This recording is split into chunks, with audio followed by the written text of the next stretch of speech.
4 children have died following an accident or a fire incident which took place today at the Makepe neighborhood in the economic capital Douala. And also in this newscast, we take you to Buea Southwest region of the country, where the Vice Chancellor of the University of Buea, Professor Nalova Lyonga, has refuted claims or allegations that she was not open to dialogue with the University of Buea Student Union. She was speaking or addressing media practitioners on the campus of the University of Buea today. And also still in that part of Cameroon, we meet the population of Ndiang, still in the southwest region of the country, who are decrying the bad states of road or their major roads, and they say that it is an impeding factor to their day-to-day activities. You are watching the Primetime Newscast on ETV.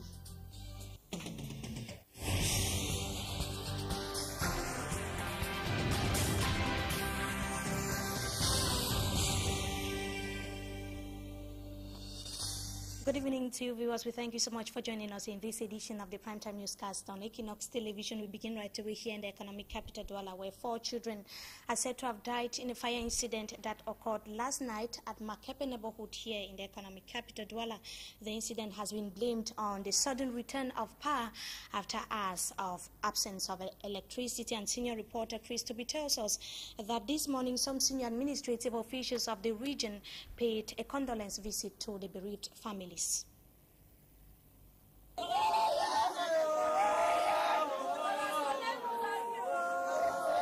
This weeping is a sign of sorrow and consternation for a family under the heavy load that nature has just imposed on her.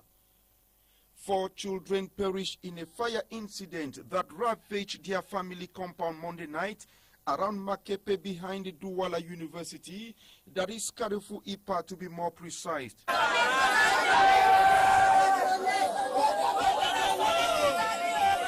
Eyewitness account holds that the incessant electric power failures recorded in Douala these days is to be blamed for the disaster.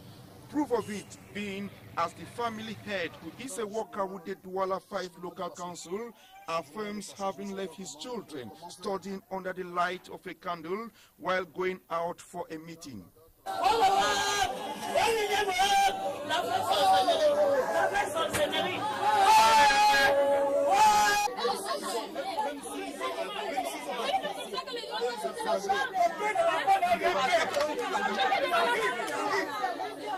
The poor would never meet the children alive again.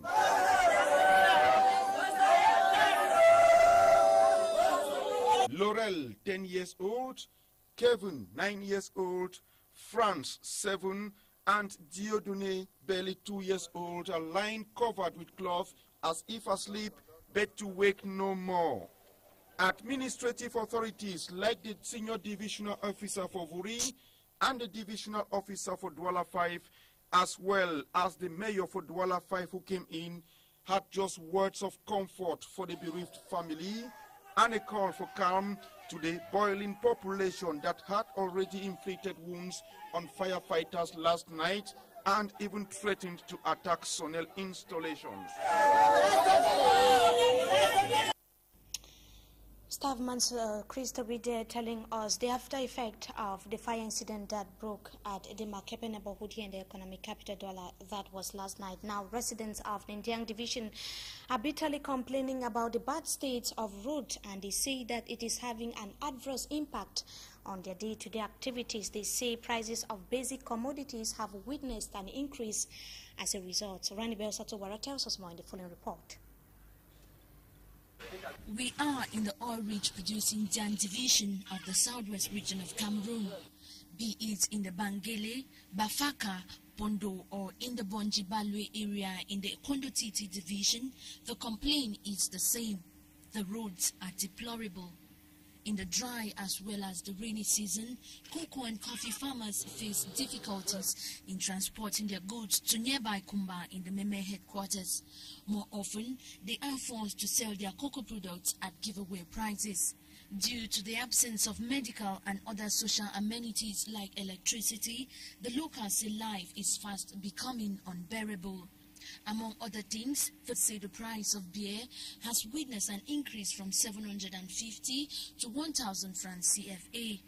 Now, with the collapse of the bridge between Bombele and Bangele being the main link between the over 6 villages, the locals fear a serious crisis and hardship if nothing is done. They are calling on the powers that be to help them reconstruct their roads and bridge before the rainy season finally draws in. Another burning issue that is said to have impeded or is said to be having an adverse impact on activities, especially academic and business activities, is the absence of electricity in the West region, precisely in the town of Chang. And students of the University of Chang have to that effect devised other means of studying, as Annabella tells us more. Power shortage or blackout is seriously adversely affecting students at the University of Chang, just like those in other state universities nationwide. Despite long hours of lessons and fatigue, these students have to find time after classes to study for fear of losing a day. I come to the school campus to study because of frequent power cuts. Every time at home I sleep. So to meet up, I come to study on campus. Like this girl, when a student cannot light up their rooms or are tired and can't continue studying on campus, they sleep off to the detriment of their career. Tout ce qu'on a à faire, c'est dormir parce que l'étudiant, quand il rentre, il n'y a pas de lumière, tout ce qu'il a à dire. Worst of it all, electricity is always in short supply during their end-of-course examinations. Chaque année, à la veille des compositions, c'est le même scénario qui se répète. Some other students like this young girl have taken the option of using candles, but she complains candles only aggravate her problem of sight. J'ai le mal des yeux, je disais avec la bougie, mais là je m'en suis rendu compte que je ne pouvais plus parce que mon mal ne faisait que s'aggraver. Not only are students affected, this businessman in Chang, like others, complained that he has lost millions of francs CFA to sudden and frequent power cuts. Now, in the Mongo division, precisely in the town of Mbanga, family members of the little girl who died during the Youth Week activities in that part of Cameroon are requesting assistance from the head of state, Paul Biya, and they spoke shortly after Mr. Biya acknowledged her efforts during his address to Cameroonian youths on the 10th of February 2013. Details with Ranibel Satowara. The burial of the little Kokam Geraldine has passed, yet her parents and relatives still feel the pain of her death. She died on the 7th of February as she participated in the activities commemorating the National Youth Week in the country. According to her classmates, she died after hitting her face to the ground as she attempted to pass through the walls of the stadium. They were going to watch a football match in which their school was taking part ahead of the Youth Day, 11th February. Her corpse was finally laid to rest on the day her mates and others marched across grandstands throughout the country. The father of the 10-year-old Geraldine being an invalid after he was involved in a fatal road accident, and her mother, a trader, they say they are calling for support. The head of state, Paul Biya, on the eve of the Youth Day, in his traditional Youth Day message, saluted the young Geraldine and wished her soul rest in perfect peace. And members of the University of Buea Student Union also say they would not put an end to their strike action despite their recent participation at the 11th February celebration in Bongo Square, Buea, Southwest region of Cameroon. They say they want all their demands looked into. And let's look at the colorful event that took place in that part of Cameroon with Derek Jato, a Buea-based correspondent.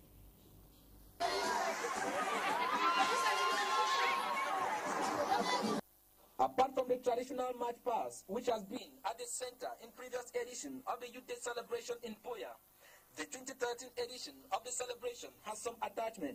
Youth Day is of a difference, which is like a little test to what the region will do to receive the head of state. We decided to march this time under houses, and you have the Mandela House and other great personalities who created an amazing world. Saluting the youth for exercising their civic responsibility, the Southwest Governor Bernard Okalia Bilai had a special concern on the Buea University.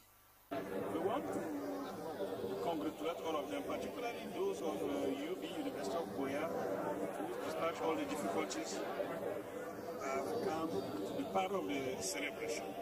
And we want to remind all the youth of the region the message of the head of state through his speech. The head of state has considered all the youth.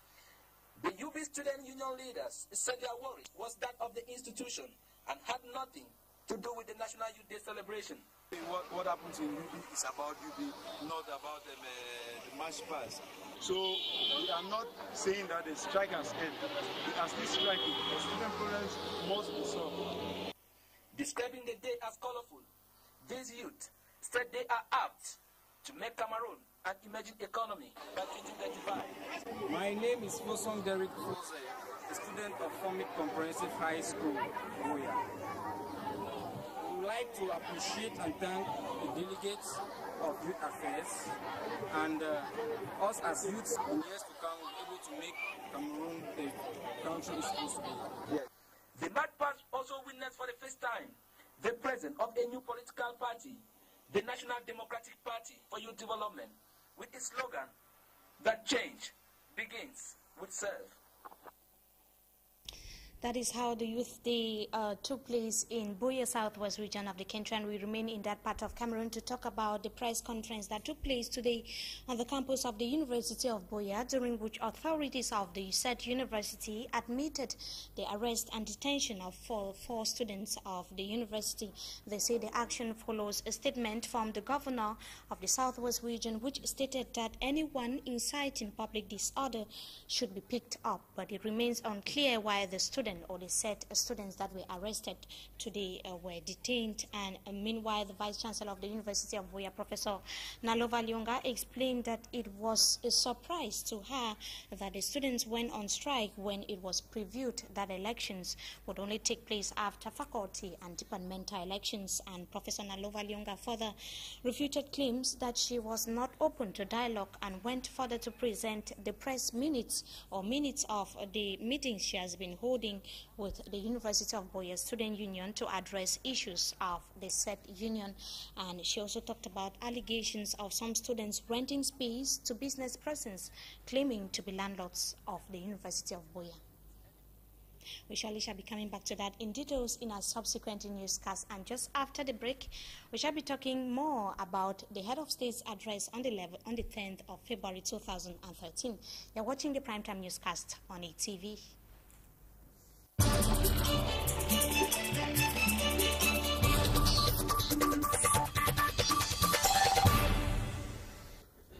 Good evening to you viewers. We thank you so much for joining us in this second part of the news. We are on to Talking Point, and tonight we have a youth activist and also a legal mind to tell us about head of state's address on the 10th of February 2013. Good evening, Marcel Amabo, and thank you so much for joining us. Good evening, Mimi. Thanks for this opportunity to talk to youth in particular, to Cameroonians in general.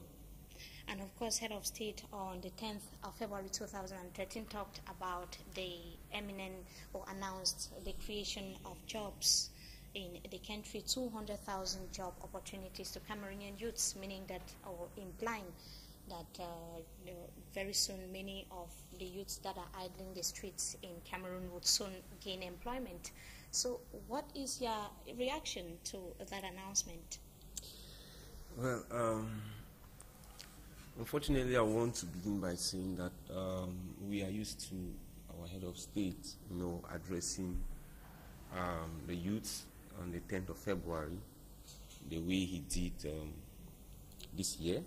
And unfortunately, most times his speeches have always been in a particular format, such that always have promises to make to the youth. We are talking about 200,000 jobs here. It's true. There are always, Cameroon is a very huge investment investment country. There are so many opportunities of investment in this nation. It is true. It's very possible to have 200 jobs in this country. But our problem here is that we have a history of seeing our government promising us things and not fulfilling those things, not accomplishing those things. We are, for instance, last year there was a talk of 25,000 jobs. Of course, we all know how it went. But it came to pass. It came to pass, probably, that the 25,000 were employed. But the question is, what is the state of the employment? What is the state of those jobs? What is the state of those youths who were employed, the 25,000 jobs? How many of them have received the salary over the past 1 year of service? And have you, they don't tell us the truth, because when we go back to look at these youths who work there, you look at the conditions that they work. Some of them spend entirely almost a whole day in offices without doing anything. You see? So when you look at that, you see that all these are just attempts, you know, to kind of deceive the youths, to keep us hoping and hoping. 200,000 jobs is a huge project. Last year they gave a deadline, and they failed to respect that deadline because they were pushed to make such a declaration because an election was coming. The declaration of this year was coming after he announced. He also said that there are so many gigantic projects going on in the country. We have so many projects that are going on, and it's going to be a forum for many youths to gain employment. Why do you think that it's not going to be possible? Very true. Talking about a gigantic project, you know, the Kribi Deep Sea Port, the Long Panga Dam, and all the others. Those are huge projects which, of course, will attract a lot of employment of thousands of Cameroonian youths, which are well appreciated. But, of course, you and I, we know how many cases of embezzlement of funds destined for this project have been announced over our media on the papers by authorities in his regime. And if these funds are being embezzled, how are these projects going to be realized? And how do these employment opportunities come about?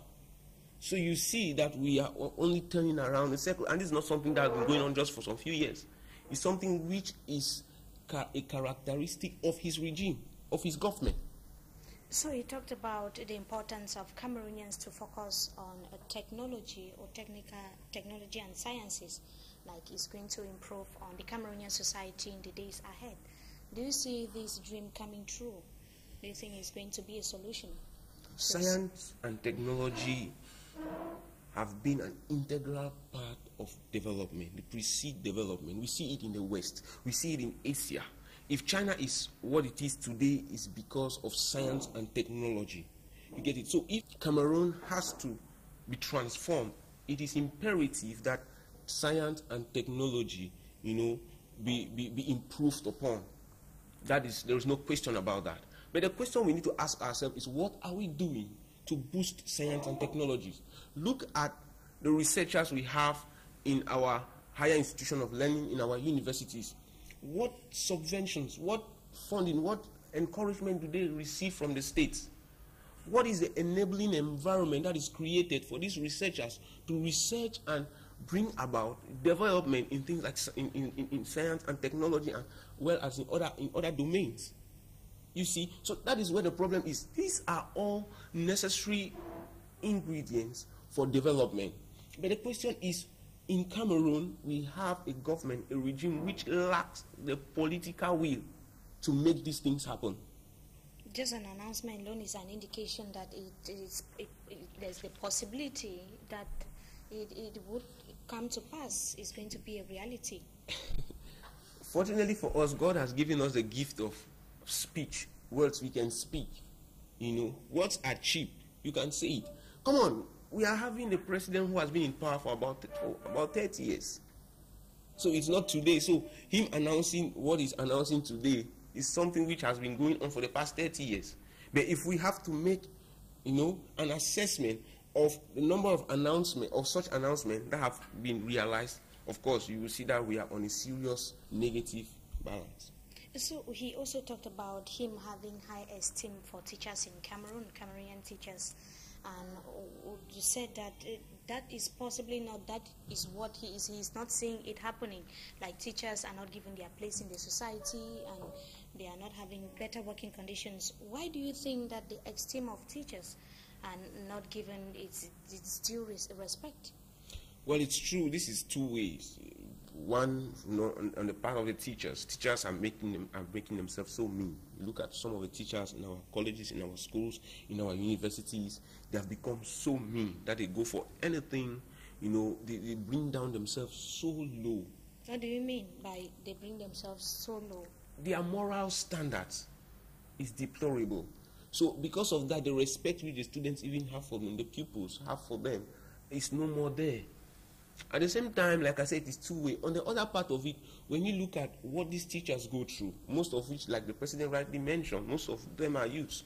You look at the conditions they go through. You know, teachers are sent to schools where there are no roads to go to those schools. Some of those schools are even built with mud houses. You know, I mean, you look at those kind of conditions, you see that they are very deplorable. On what salary?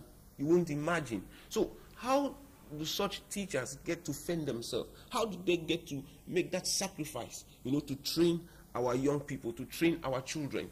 You see, so when they are human, so when they find themselves in those type of conditions, they are tempted to, you know, to engage themselves in other things in order to fend for a living. So that's why I say it is an issue which is two-sided.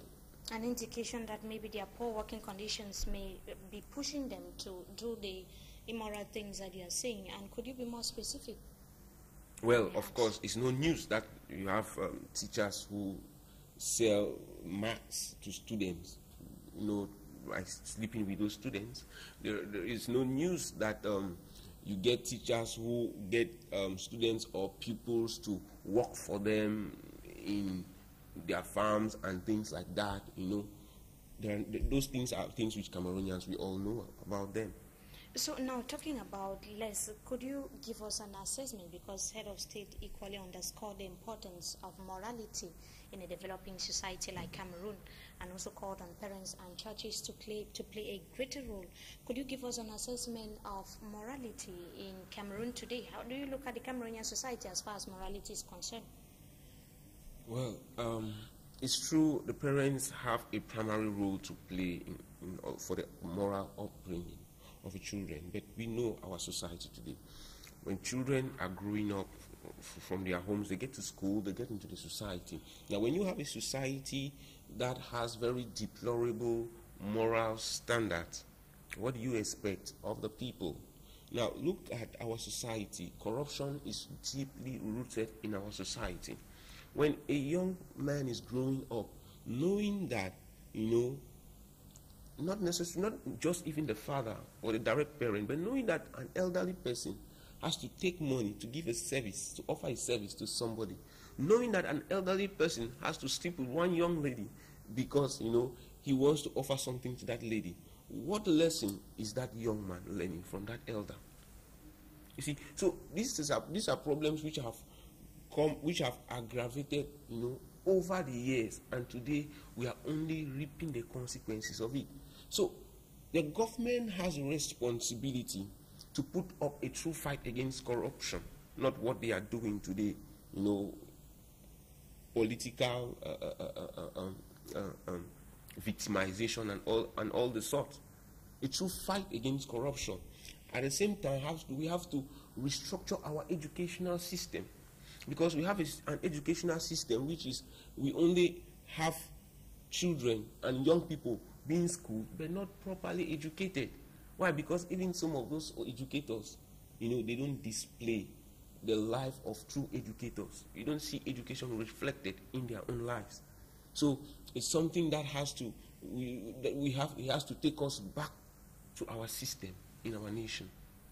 When we talk about morality too, don't you think that it could be more practical by maybe putting a law in place, like it was recently announced in the West region of the country, where more than 100 youths were locked into the prison cells after the Christmas celebrations, that they stayed out late in the night, and they told the parents to sign an ultimatum saying that they are going to make sure that the children don't stay out late in the night, children, underage children. Don't you think that is possible?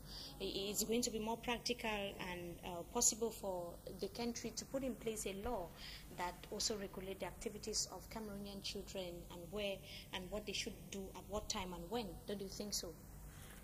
That is true. It's very true. But measures like that, those are only short-term measures. Because if you want to look at how far we go with those measures, you see that after a couple of months or a year, our authorities, the same authorities who put in place those regulations, will abandon them. You know, most of the time we are good at, somebody said Cameroon has one of the best constitution, one of the best laws. But the problem is, do we respect those laws? Do we implement those laws? The problem will not be now on the part of the children, will be on the part now of the administration. So long as they keep doing that and making sure that the children are morally upright, the next generation will come up knowing that this is what was put in place and we have to keep on following them. That is true. So? That is true, but you should not also forget that education is the base for every development and change. So we may put in place those laws and get these children, force these children to respect these laws. But you have to remember that these children are growing. If they don't grow up with the right education, tomorrow they'll only become rebellious against those laws, and we'll have to, and at the end we'll have more young people in our prison cells. Now, Head of State Mustabi also mentioned a child that died. We followed a report there by Rani Belsato, who went to the village of the deceased in Banga. That was in the Mongo division where the child actually died, and said that he acknowledged what the child did, meaning that he is having a clue of what is happening in the society, having an idea, and he's well informed of what is happening in Cameroon. And recently, on the issue of Mimboman, he mentioned nothing about it. Is it not curious enough? Of course, it's very curious, and unfortunately, it's very pathetic. It's very pathetic that he will make a statement on a particular case like that one and will not say anything concerning something as serious as the serial killings that have been going on in Mimboman, which, in fact, a good number of almost all Cameroonians were expecting that the head of state would say something about that. At the same time, he spoke about morality. But there have been ritual killings going on in Mimboman, which is, of course, it has been linked to occultism. And of course, that's already a clear manifestation of immoral act. So it's so pathetic that the head of state is calling on the youth, you know, to be of good moral standing, but fails to assure these youths of security measures to avoid situations like that, as well as to assure the youth of measures which the government is putting in place to see that such occultic practices can be limited. So I don't know what was his motivation, but I think that it's just more indication of the kind of leadership which we have in our nation. Thank you so much, Mr. Masiamabo, and we hope to have you some other time again. And to you viewers, we thank you so much for watching. We have come to the end of this edition of the Primetime Newscast on ETV. We thank you so much once again for your keen attention. Meantime, have a wonderful stay in the company of our programs. Good evening to you all.